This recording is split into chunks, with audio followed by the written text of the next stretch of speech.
నమస్కారం ETV news కు స్వాగతం ముఖ్యాంశాలు అవినీతి కేసుల్లో కఠినంగా వ్యవహరించాలన్న చంద్రబాబు అధికారులపై విచారణకు 3 నెలల్లోగా అనుమతి ఇవ్వాలని ఆదేశం బదిలీల్లో అక్రమాలకు తావివ్వరాదని స్పష్టీకరణ నేడు ఆంధ్రప్రదేశ్ మంత్రివర్గ సమావేశం శాఖల్లో ఖాళీల భర్తీ భూ కేటాయింపులపై నిర్ణయాలు మిర్చి సహా వాణిజ్య పంటలకు మద్దతు ధర కల్పనపై సమాలోచనలు తెలంగాణలోని రహదారులకు నెల రోజుల్లోగా మరమ్మతులు జూన్ 1 తర్వాత గుంతలు కనిపిస్తే చర్యలు తప్పవన్న కేసీఆర్ 15 రోజుల్లో కొత్త కలెక్టరేట్ల నిర్మాణ పనులు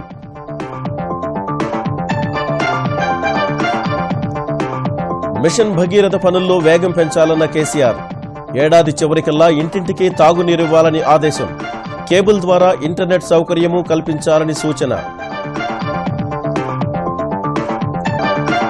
నేటితో ముగియనున్న గవర్నర్ నరసింహన్ పదవీకాలం మరోసారి నియామకంపై ఉత్కంఠ రాష్ట్రపతి ఎన్నికల వరకు కొనసాగించే యోచనలో కేంద్ర ప్రభుత్వం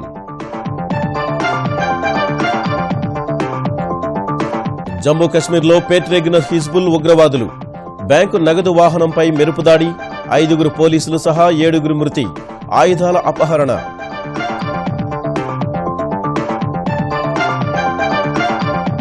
ఐపీఎల్లో 6వ విజయం నమోదు చేసిన పుణె గుజరాత్పై 5 వికెట్ల తేడాతో జయభేరి అజయ్ శతకంతో జట్టును గెలిపించిన స్టోక్స్ కు మ్యాన్ ఆఫ్ ది మ్యాచ్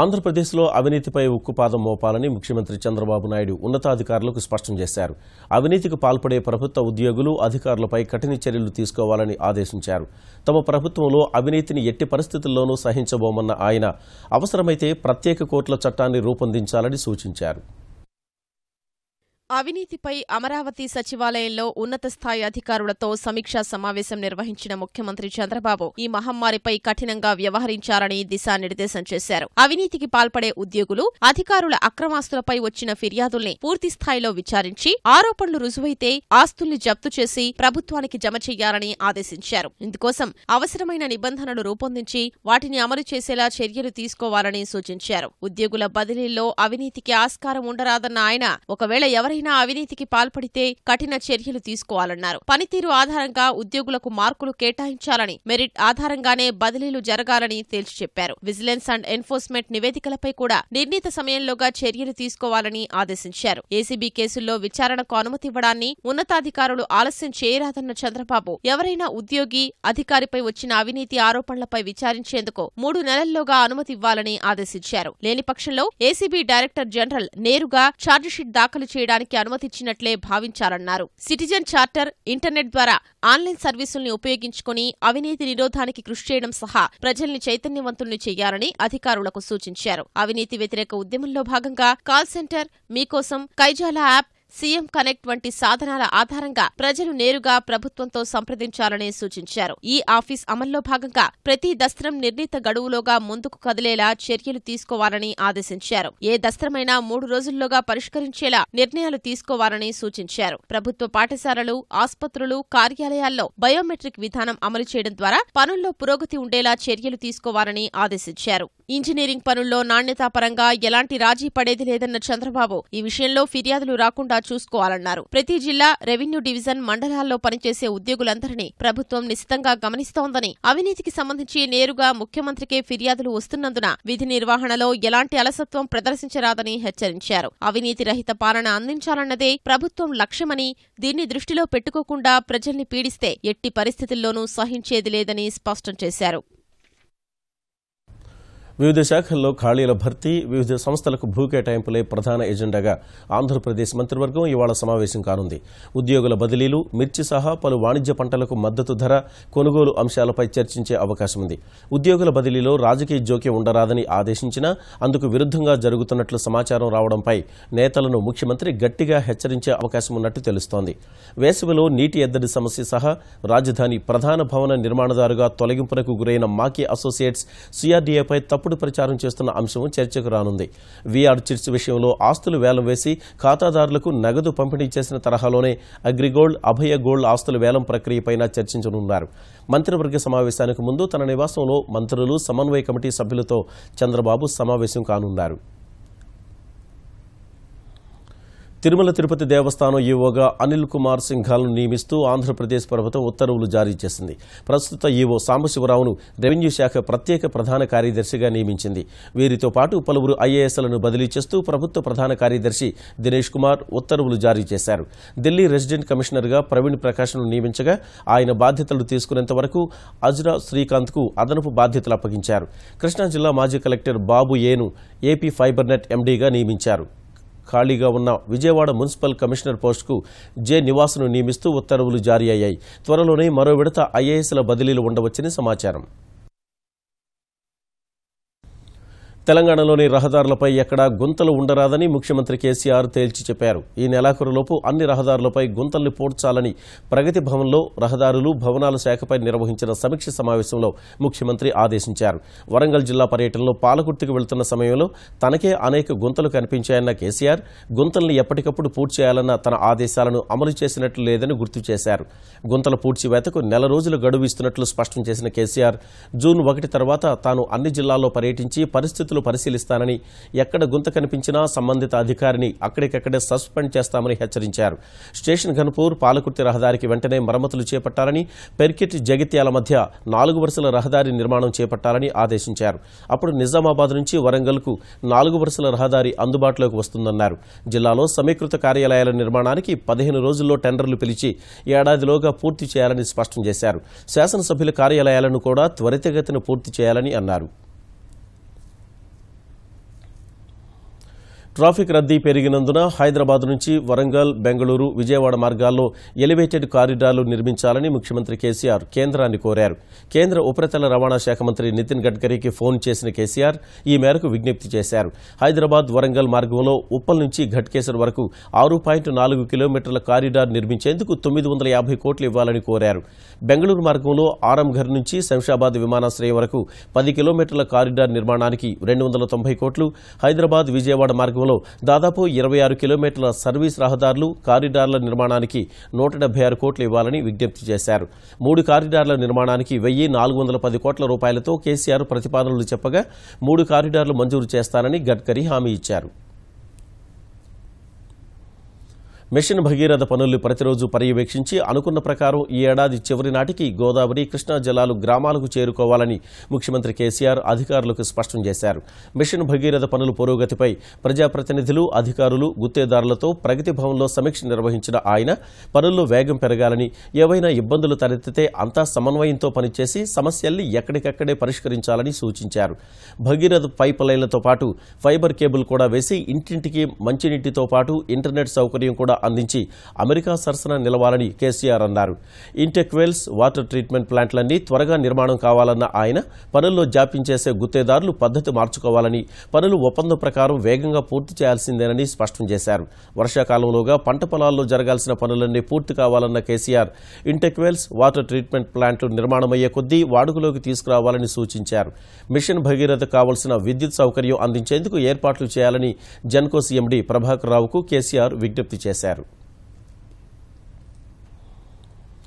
కళాశాలల మూసివేతకు యాజమాన్యాల విజ్ఞప్తులు సహా ప్రమాణాలు అందుకోని కళాశాలలకు ఏఐసీటీఈ అనుమతుల నిరాకరణతో 2017-2018 విద్యా సంవత్సరానికి గాను తెలంగాణలో వృత్తి విద్యా కోర్సుల్లో సీట్ల సంఖ్య భారీగా తగ్గింది. అఖిల భారత సాంకేతిక విద్యా మండలి ఇచ్చిన సమాచారం ప్రకారం 268 కళాశాలలు మూతపడ్డాయి. ఫలితంగా 2016-2017లో రాష్ట్రంలో వృత్తి విద్యా సీట్ల సంఖ్య 3,14,248 ఉండగా వీటిలో 37,769 సీట్లకు కోత పడింది. ఒక్క ప్రభుత్వ పాలిటెక్నిక్ మాత్రం కొత్త కళాశాలలు మంజూరు కావడంతో 120 సీట్లు పెరిగాయి. BTech, MTech, B pharmacy, M pharmacy, MBA, ఎంసీఏల్లో తగ్గిపోయాయి. ఎక్కువ శాతం సీట్లు ఇంజనీరింగ్ విద్యలో తగ్గినట్లు ఏఐసీటీయూ తెలిపింది. విశ్వవిద్యాలయాల తనిఖీలు తర్వాత ఈ గణాంకాల్లో మరికొంత తేడా వచ్చే అవకాశం ఉంది. జమ్మూ కశ్మీర్లో హిజ్బుల్ ముజాహిదీన్ ఉగ్రవాదులు మరోసారి పేటరేగిపోయారు. నిన్న సాయంత్రం కుల్గాం జిల్లాలో జమ్మూ కశ్మీర్ బ్యాంకుకు సంబంధించిన డబ్బుల వాహనంపై దాడికి తెగబడి 5 పోలీసులు సహా 2 బ్యాంకు సిబ్బందిని అత్యంత సమీపం నుంచి కాల్చి చంపారు. వీళ్లందరినీ వ్యాన్లో నుంచి బయటకు లాగి చంపిన ఉగ్రవాదులు పోలీసుల దగ్గర ఉన్న 4 ఆయుధాలను ఎత్తుకెళ్లారు. దామ్హాల్ హంజీపోరా నుంచి కుల్గాం జిల్లా కేంద్రానికి నిన్న సాయంత్రం 4:30 ప్రాంతంలో వస్తున్న సమయంలో ఈ దాడి జరిగింది. దాడికి బాధ్యత వహిస్తూ హిజ్బుల్ ముజాహిదీన్ అధికార ప్రతినిధి ఒకరు స్థానిక టీవీ ఛానల్లో ప్రకటన చేశాడు. తెలుగు రాష్ట్రాల గవర్నర్ నరసింహన్ పదవీకాలంపై ఉత్కంఠ కొనసాగుతోంది. ఆయన పదవీకాలం ఇవాళ్టితో పూర్తి కానుండగా కేంద్ర ప్రభుత్వం కొనసాగిస్తుందా లేదా అన్నది తేలాల్సి ఉంది. 2009 డిసెంబర్ 29న ఉమ్మడి ఆంధ్రప్రదేశ్ ఇన్ఛార్జ్ గవర్నర్గా బాధ్యతలు తీసుకున్న నరసింహన్ 2010 జనవరి నుంచి పూర్తిస్థాయి గవర్నర్గా కొనసాగుతున్నారు. 2012 మే 3న అప్పటి యూపీఏ ప్రభుత్వం గవర్నర్ నరసింహన్కు మరో అవకాశం ఇచ్చింది. సమైక్య రాష్ట్రానికి గవర్నర్గా కొనసాగిన ఆయన విభజన తర్వాత ఆంధ్రప్రదేశ్, తెలంగాణ రాష్ట్రాలకు గవర్నర్గా కొనసాగుతున్నారు. అయితే అనేక ఊహాగానాలు వినిపిస్తున్న నేపథ్యంలో నరసింహన్ కొనసాగుతారా లేదా అనే అంశంపై ఈ సాయంత్రం వరకు కేంద్రం ఒక నిర్ణయాన్ని ప్రకటించవచ్చని సమాచారం. తెలంగాణలో రైతులు ఎదుర్కొంటున్న సమస్యలపై క్షేత్రస్థాయిలో పోరాటం ఉధృతం చేస్తున్నట్లు టీపీసీసీ అధ్యక్షుడు ఉత్తమ్ కుమార్ రెడ్డి చెప్పారు. గాంధీభవన్లో పార్టీ నిర్మాణం, భవిష్యత్ కార్యాచరణపై సమావేశం అనంతరం పాత్రికేయులతో ఇష్టాగోష్ఠిగా మాట్లాడిన ఆయన రైతుల సమస్యల్ని ముఖ్యమంత్రి కేసీఆర్కు చేరవేసే ధైర్యం ఎవరూ చేయడం లేదని చెప్పారు. ఖమ్మం వ్యవసాయ మార్కెట్ ఆందోళనలో రౌడీలు పాల్గొన్నారని ఆరోపిస్తున్న ప్రభుత్వం ఆధారాలు ఎందుకు బయటపెట్టడం లేదని ప్రశ్నించారు. ఎన్నికలకు 6 నెలల ముందు కాంగ్రెస్లోకి వలసలు భారీగా ఉంటాయన్న ఉత్తమ్ భాజపా తెలంగాణలో బలహీనపడిందని చెప్పుకొచ్చారు. వచ్చే ఎన్నికల్లో కాంగ్రెస్ విజయం తథ్యమన్న ఆయన ఇప్పటికే అనేక చోట్ల అభ్యర్థుల్ని ప్రకటించామన్నారు. 6 నెలల్లో ఎన్నికల ప్రణాళికను సిద్ధం చేసి ప్రజల్లోకి విస్తృతంగా తీసుకువెళ్తామన్నారు. ప్రాజెక్టులపై త్వరలో పవర్ పాయింట్ ప్రజెంటేషన్ ఉంటుందన్న టీపీసీసీ కాళేశ్వరం ప్రాజెక్టు కోసం ప్రభుత్వం చేస్తున్న ఖర్చుకు వచ్చే రాబడికి పొంతన లేదన్నారు. ఉస్మానియా విశ్వవిద్యాలయం శతాబ్ది ఉత్సవాలలో ముఖ్యమంత్రి, గవర్నర్ మాట్లాడకపోవడాన్ని ఉత్తమ్ ఆక్షేపించారు. మెదక్ జిల్లా పటాన్చెరు మాజీ ఎమ్మెల్యే నందీశ్వర్ గౌడ్ భాజపాలో చేరారు. ఢిల్లీలో భాజపా జాతీయ అధ్యక్షుడు అమిత్ షా కాషాయ కండువా కప్పి ఆయనను పార్టీలోకి ఆహ్వానించారు. ప్రధాని మోదీ ప్రవేశపెట్టిన పథకాలు, తీసుకుంటున్న చర్యలకు ఆకర్షితులై భాజపాలో చేరానని నందీశ్వర్ గౌడ్ వెల్లడించారు. మరి అమిత్ షా గారి నాయకత్వము, వాళ్ళిద్దరి జోడి ఎలా ఉందంటే కమిట్మెంట్ ఉన్నటువంటి నాయకత్వం ఇవాళ బీజేపీ పార్టీకి ఉన్నదన్న నమ్మకంతోటే ఇవాళ దేశంలో ఉన్న యువత అంతా కూడా బీజేపీ పార్టీ వైపు చూడడం జరుగుతూ ఉన్నది. దాంట్లో భాగంగా మరి నేను కూడా బీజేపీ వాళ్ళు తీసుకుంటున్నటువంటి నిర్ణయాలకు ఆకర్షితులై ఇవాళ స్వచ్ఛందంగా ఎలాంటి డిమాండ్స్ లేకుండా నేను ఇవాళ బీజేపీ పార్టీలో చేరినానని కూడా నేను తెలియజేస్తా ఉన్నాను. కియా మోటార్స్ రాకతో అనంతపురం జిల్లా రూపురేఖలు పూర్తిగా మారిపోతాయని ముఖ్యమంత్రి చంద్రబాబు ధీమా వ్యక్తం చేశారు. తమ ప్రాంతంలో పరిశ్రమ ఏర్పాటుకు నిర్ణయించినందుకు ధన్యవాదాలు చెప్పడానికి అనంత ప్రజాప్రతినిధులు, ప్రజలు అమరావతి వచ్చి చంద్రబాబును సత్కరించారు. అనంతపురం నుంచి అమరావతికి వేస్తున్న ఎక్స్ప్రెస్ వేను కేంద్ర ప్రభుత్వం జాతీయ రహదారిగా గుర్తించిందన్న ముఖ్యమంత్రి అనంత దాహార్తి తీర్చేందుకు పక్కా ప్రణాళికతో ముందుకు వెళ్తామని వివరించారు. భవిష్యత్తులో కూడా డబ్బులు వచ్చే కొద్దికి ఎక్కువ వెహికల్స్ కొంటా ఉంటాం.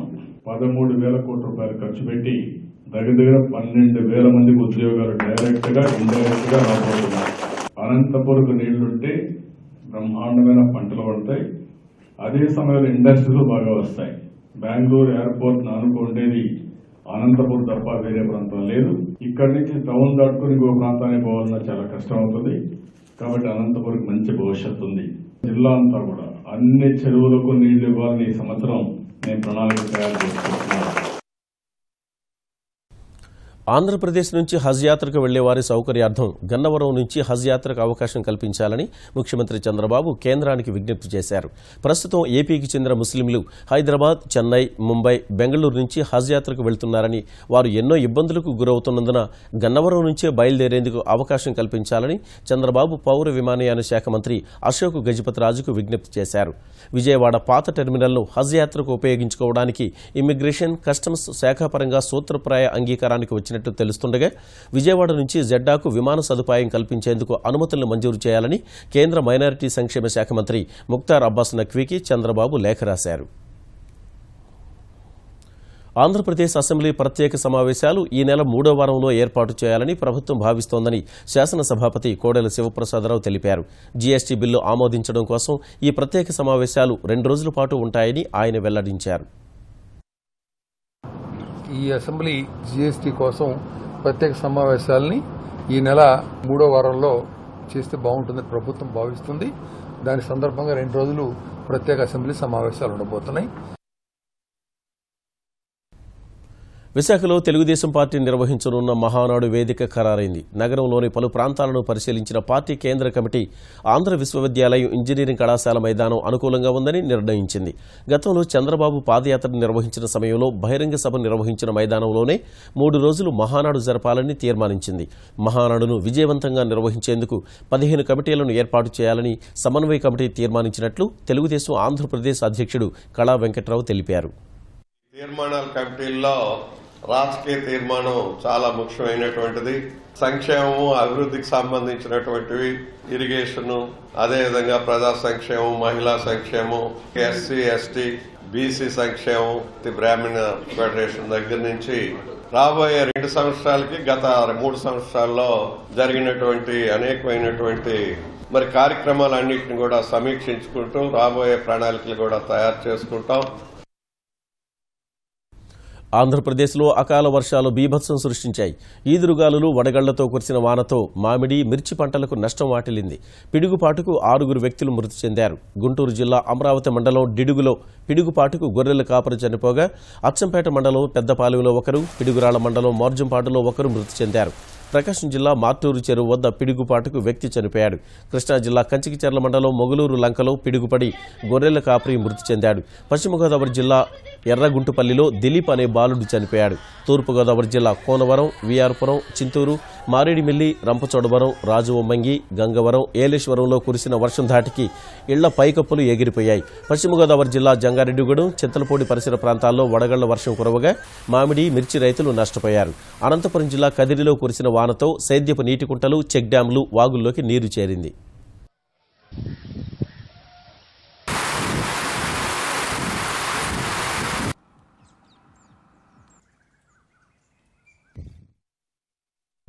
అమెరికాలో ప్రకృతి ప్రకోపానికి 14 మంది బలయ్యారు. టెక్సాస్, ఆర్కన్సాస్ రాష్ట్రాల్లో పెనుగాలులు, భారీ వర్షాలు, వరదలు బీభత్సం సృష్టించగా భారీగా ప్రాణ, ఆస్తి నష్టం జరిగింది. తూర్పు టెక్సాస్లోని అనేక పట్టణాలపై టోర్నడోలు విరుచుకుపడగా 4 మరణించారు. 5,000కు పైనే ఇళ్లు, కార్యాలయాలు, ఇతర భవనాలు ధ్వంసమయ్యాయి. ఆర్కన్సాస్లో పరిస్థితి మరింత తీవ్రంగా ఉంది. ప్రచండ గాలులు, భారీ వర్షాల తర్వాత పోటెత్తిన వరదలు స్థానిక ప్రజానీకాన్ని ఇబ్బందులకు గురి చేస్తున్నాయి. వరద ఉధృతి కారణంగా కొన్ని రహదారులు తాత్కాలికంగా మూతపడ్డాయి. కాన్సాస్ రాష్ట్రంలో హిమపాతం బీభత్సం సృష్టిస్తోంది. ఎన్నడూ లేని రీతిలో సీజన్ ముగిసిన తర్వాత భారీగా మంచు కురుస్తోంది. గంటకు 56 కిలోమీటర్ల వేగంతో వీస్తున్న గాలుల మధ్య 8 నుంచి 10 సెంటీమీటర్ల మేర పడుతున్న మంచు రాకపోకలకు తీవ్ర అంతరాయం కలిగిస్తోంది. 3 రాష్ట్రాల్లోనూ అప్రమత్తమైన అధికారులు ముమ్మరంగా సహాయ చర్యలు చేపడుతున్నారు.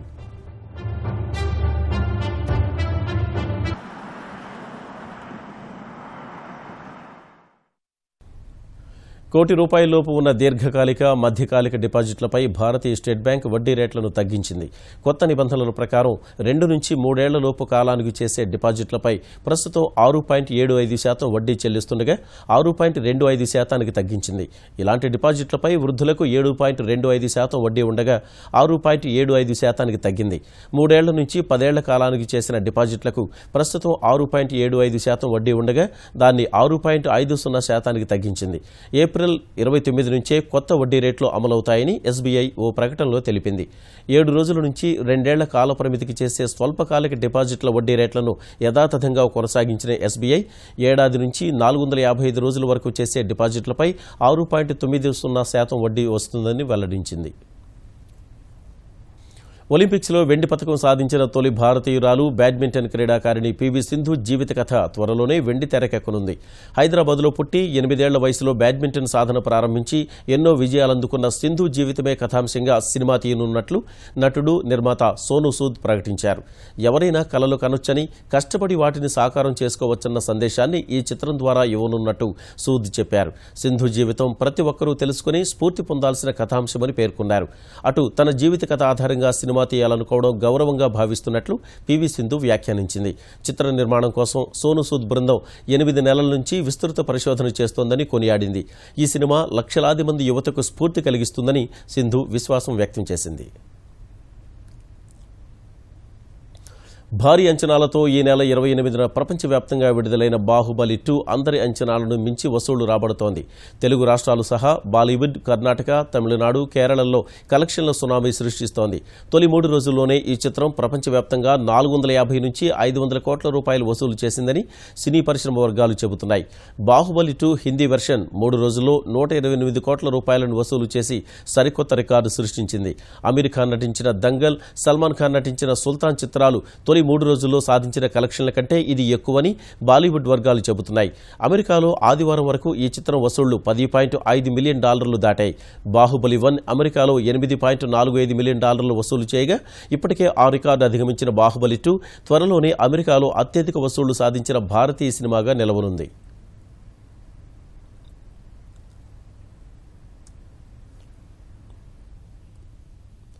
ఈటీవీ న్యూస్ సమాప్తం. నమస్కారం.